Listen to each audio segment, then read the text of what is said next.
നമസ്കാരം. ഞാൻ നിങ്ങളുടെ സ്വന്തം ശരവൺ മഹേശ്വർ.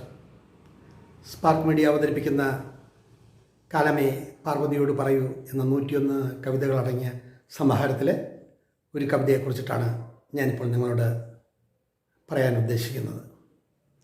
കവിതയുടെ പേര് ദുഷ്ടത എന്നാണ്. ഈ കവിതയുടെ ജനനം ആലോചിക്കുമ്പോൾ തന്നെ ശ്രദ്ധാവും ചിരിയും സങ്കടവും അങ്ങനെ നവരസങ്ങളാണ് മനസ്സിൽ ഓടിയെത്തുക. കാരണം ജീവിതത്തെപ്പറ്റി ഒരുപാട് ഞാൻ പറഞ്ഞു. ഇവിടെ പറയാൻ ഉദ്ദേശിക്കുന്നത് ബന്ധങ്ങൾ, അമ്മയും മകനും, അമ്മയും മകളും, മകളുടെ ഭർത്താവും, അങ്ങനെ കൊച്ചു കുടുംബവും വലിയ കുടുംബവും ഒക്കെ ആയിട്ടുള്ള ഓരോ കുടുംബങ്ങൾക്കുള്ളിലും സ്വാർത്ഥതയും സ്വന്തം ഇഷ്ടങ്ങളും അഴിഞ്ഞാടുകയാണ്. എവിടെയും സ്നേഹത്തിൻ്റെ കണിക പോലും കാണാനില്ല. എല്ലായിടത്തും എനിക്കെന്ത് നേടാൻ കഴിയും, എനിക്ക് നിങ്ങളിൽ നിന്നും എന്ത് ഗുണം ലഭിക്കും എന്നുള്ള ചിന്തയാണ് ഭൂരിഭാഗവും. ഞാൻ നല്ലവനാണെന്ന് സ്ഥാപിക്കപ്പെടാനോ അല്ലെങ്കിൽ ഞാൻ നല്ലതാണ് എന്ന് ബോധ്യപ്പെടുത്താനോ വേണ്ടിയല്ല. നമ്മൾക്ക് എല്ലാം നേടിക്കഴിഞ്ഞ ശേഷം മറ്റുള്ളവരെ സഹായിക്കാം എന്ന് കരുതിയാൽ അതൊരിക്കലും നടക്കില്ല. അടുത്ത സമയത്ത് വളരെ ദൂരെ നിന്നും, ഏകദേശം 10-15 കിലോമീറ്റർ ദൂരെ നിന്നും വരുന്നൊരു സ്ത്രീ വളരെ വിഷമത്തോടുകൂടി പറഞ്ഞു, ഞങ്ങളുടെ വീട്ടിൽ ഫാനില്ല, വളരെയധികം പ്രയാസത്തിലാണ്, ഫാൻ വാങ്ങാനുള്ള സാമ്പത്തിക ഭദ്രതയുമില്ല, വെള്ളായണി കാർഷിക കോളേജിൽ നിന്നും കിട്ടുന്ന വെളുപ്പിന് 4 മണിക്ക് അവിടെ ചെന്ന് അവിടുന്ന് വില കൊടുത്ത് വാങ്ങുന്ന ചീരയുമായിട്ട് 10-16 കിലോമീറ്റർ നടന്ന് വരുന്ന ഒരു സ്ത്രീ ഞങ്ങളുടെ വീടിൻ്റെ മുന്നിലൂടെ എന്നും കടന്നു പോകുമ്പോഴും ചീര വേണോ എന്ന് വിളിച്ചു കേൾക്കുന്ന ആ സ്ത്രീയിൽ നിന്നും വല്ലപ്പോഴുമൊക്കെ ഞങ്ങൾ ചീര വാങ്ങാറുണ്ട്. ഈ അടുത്ത കാലത്ത് അവരൊരു ദിവസം വന്നിട്ട് പറഞ്ഞു, വളരെ ദുർഗണമാണ് ചേച്ചി ജീവിതം. എൻ്റെ ഭാര്യയോട് പറഞ്ഞു, ഒരു ഫാൻ വാങ്ങിക്കാൻ നിവൃത്തിയില്ല, അതിനുള്ള ആദായമില്ല, ആകെ ഒരു മകളുണ്ട്, ആ മകൾക്ക് 5 പവൻ സ്വർണവും കൊടുത്ത് കല്യാണം കഴിച്ച് അയച്ചതാണ്, 1-2 കുഞ്ഞുങ്ങളുമുണ്ട്, അവളുടെ ഭർത്താവ് ഈയിടയ്ക്ക് അവളെ വീട്ടിൽ കൊണ്ടുവിട്ടു, കൂടുതൽ സ്വർണം വേണം, കൂടുതൽ പണം വേണം എന്ന് പറഞ്ഞപ്പോൾ അവർ പറഞ്ഞത്രേ, നിനക്ക് വേണ്ടെങ്കിൽ അവളെ ഇവിടെ ഇട്ടേച്ച് പൊയ്ക്കോ, ഞാൻ ജീവിക്കുന്നിടത്തോളം കാലം അവളെ നോക്കും. ഞാൻ പല വീടുകളിലും ജോലി ചെയ്തും ചീര വിറ്റും കിച്ചൽ പാത്രവും കഴിയൊക്കെയാണ് ജീവിക്കുന്നത്. ഞാൻ ഇത്രയും ഉണ്ടാക്കി തന്നത് എൻ്റെ ജീവിതവും കൂടെ കളഞ്ഞിട്ടാണ് എന്ന് പറഞ്ഞ് മരുമോനെ വഴക്കുറഞ്ഞു. മരുമോൻ മകളെ കൊണ്ടാക്കിയിട്ട് പോവുകയാണ്.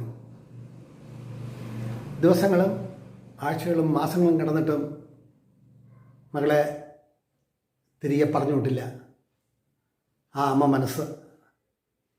അങ്ങനെ അവരുടെ കഥകളും ജീവിതവും ഒക്കെ പല ആവർത്തി കേട്ടു. ഒടുവിൽ മാസങ്ങൾക്ക് ശേഷം അവരുടെ മകളെ മരുമോൻ വന്ന് കൂട്ടിക്കൊണ്ടുപോയി. ജീവിതം എത്ര ഭയങ്കരമാണെന്ന് നോക്കൂ. 55 വയസ്സുള്ള സ്ത്രീ ദിനം പ്രതി 10-14 കിലോമീറ്റർ നടന്ന് അന്നുള്ള അതിനു വേണ്ടി വക കണ്ടെത്താൻ ശ്രമിക്കുകയാണ്. ഇതൊരു ജീവിതം. അങ്ങനെ ഓരോ ജീവിതങ്ങളും, അങ്ങനെ എത്ര ജീവിതങ്ങൾ. എല്ലാവരെയും സഹായിക്കാനുള്ള സാമ്പത്തിക ഭദ്രത എനിക്കില്ല എങ്കിലും എന്നാൽ കഴിയുന്ന കുഞ്ഞു കുഞ്ഞു സഹായങ്ങൾ ചെയ്യാറുണ്ട്. ഒടുവിൽ അവർക്ക് നല്ലൊരു ഫാൻ വാങ്ങി വീട്ടിലുണ്ടായിരുന്നതാണ്, അത് അവർക്ക് കൊടുത്തു സുഖമായി നിദ്രയെ പ്രാപിക്കാൻ. ആ കൊടുത്ത കാര്യം മാലോകരോട് വിളിച്ചു പറയുകയല്ല. നമ്മളെല്ലാം നേടിയിട്ട് ആരെയും നമുക്ക് സഹായിക്കാൻ കഴിയില്ല. പക്ഷേ നമ്മൾ ചെയ്യുന്ന ഓരോ കുഞ്ഞു സഹായങ്ങളും പലരുടെയും ജീവിതത്തിന് മാറ്റിമറിക്കും, പലരുടെയും ജീവിതത്തിന് സന്തോഷത്തിൻ്റെ തണലേകും. അവർ പിന്നീട് വരുമ്പോഴെല്ലാം പറയും, ചേച്ചി എന്ന് തന്ന ഫാൻ ഒരു അനുഗ്രഹമായി, ചേച്ചിക്ക് 100 പുണ്യം കിട്ടും എന്ന് എൻ്റെ ശ്രീമതിയോട് പറയുമ്പോൾ അത് കേട്ടിട്ടൊരു ചിരിയിൽ ഒതുക്കി.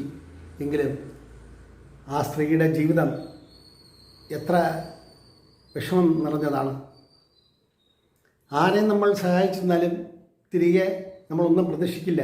എങ്കിലും അവരിൽ നിന്നൊരു നല്ല വാക്ക് കേൾക്കുമ്പോൾ നമ്മുടെ മനസ്സിന് കൂടുതൽ സന്തോഷം തോന്നും എന്നാണ് എൻ്റെ കാഴ്ചപ്പാട്.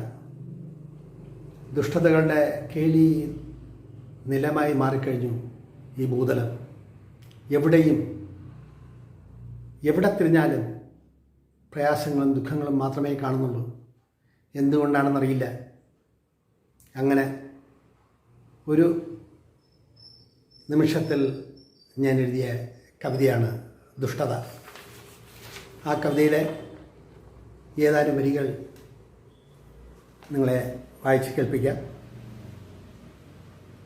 എങ്ങും എവിടെയും സ്വാർത്ഥതയുടെ അടിവേരുകൾ പടർന്നു പന്തലിക്കുന്നു. എങ്ങും എവിടെയും സ്വാർത്ഥതയുടെ അടിവേരുകൾ പടർന്നു പന്തലിക്കുന്നു. യന്ത്രമനുഷ്യനും യാന്ത്രിക ജീവിതവും സുഖമായി കാണുന്നു. പുഴയുടെ തേങ്ങലും കടലിൻ്റെ കിരമ്പലും കേൾക്കാവതല്ല ഈ ജന്മങ്ങൾ. പുഴയുടെ തേങ്ങലും കടലിൻ്റെ ഇരമ്പലും കേൾക്കാവതല്ല ഈ ജന്മങ്ങൾ. ഒഴുകുക ഒരജ്ഞാത ശക്തി പോലെ തിമിർത്തുല്ലസിച്ച് എങ്ങും എവിടെയും സ്വാർത്ഥതയുടെ അടിവേരുകൾ പടർന്നു പന്തലിക്കുന്നു. തുടർന്നുള്ള വരികൾ വിഷ്വൽസും കാണുമല്ലോ. ഇവിടെ ചുരുക്കട്ടെ എൻ്റെ വാക്കുകൾ. നന്ദി, നമസ്കാരം.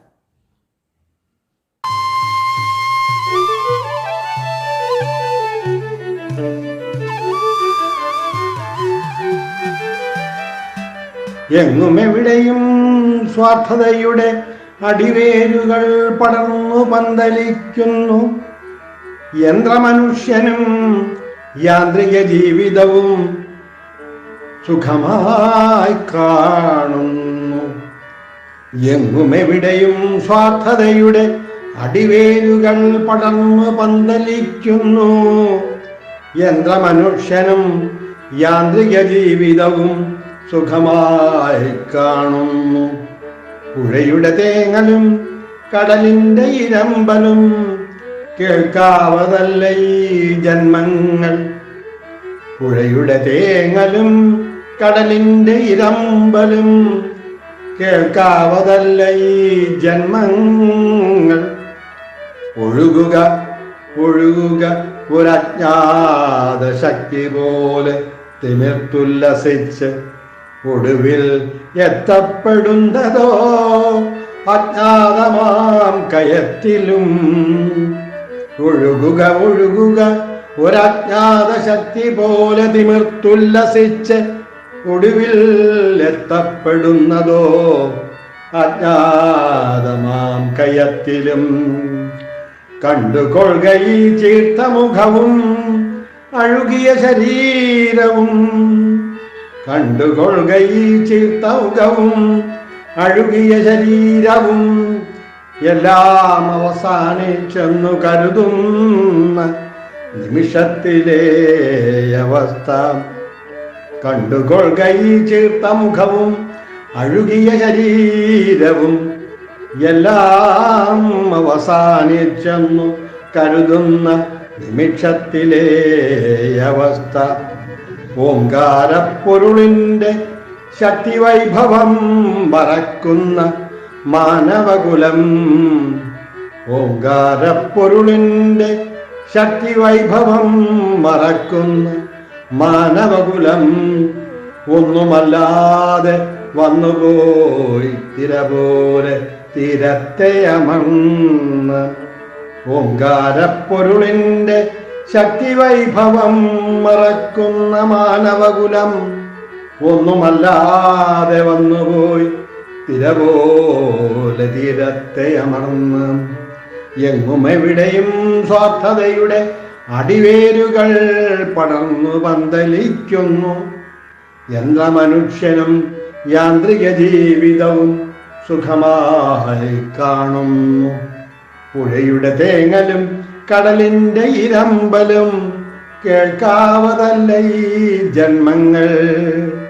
പുഴയുടെ തേങ്ങലും കടലിൻ്റെ ഇരമ്പലും കേൾക്കാവതല്ല ഈ ജന്മങ്ങൾ. ഒഴുകുക ഒഴുകുക ഒരജ്ഞാത ശക്തി പോലെ തിമിർത്തുല്ലസിച്ച് ഒടുവിൽ എത്തപ്പെടുന്നതോ അജ്ഞാതമാം കയത്തിലും. പുഴയുടെ തേങ്ങലും കടലിൻ്റെ ഇരമ്പലും കേൾക്കാവതല്ല ഈ ജന്മങ്ങൾ. ഒഴുകുക ഒഴുകുക ഒരജ്ഞാത ശക്തി പോലെ തിമിർത്തുല്ലസിച്ച് ഒടുവിൽ എത്തപ്പെടുന്നതോ അജ്ഞാതമാം കയത്തിലും. എങ്ങുമെവിടെയും സ്വാർത്ഥതയുടെ അടിവേരുകൾ പടർന്നു പന്തലിക്കുന്നു. എങ്ങുമെവിടെയും സ്വാർത്ഥതയുടെ അടിവേരുകൾ പടർന്നു പന്തലിക്കുന്നു. യന്ത്രമനുഷ്യനും യാന്ത്രിക ജീവിതവും സുഖമായി കാണുന്നു. യന്ത്രമനുഷ്യനും യാന്ത്രിക ജീവിതവും സുഖമായി കാണുന്നു.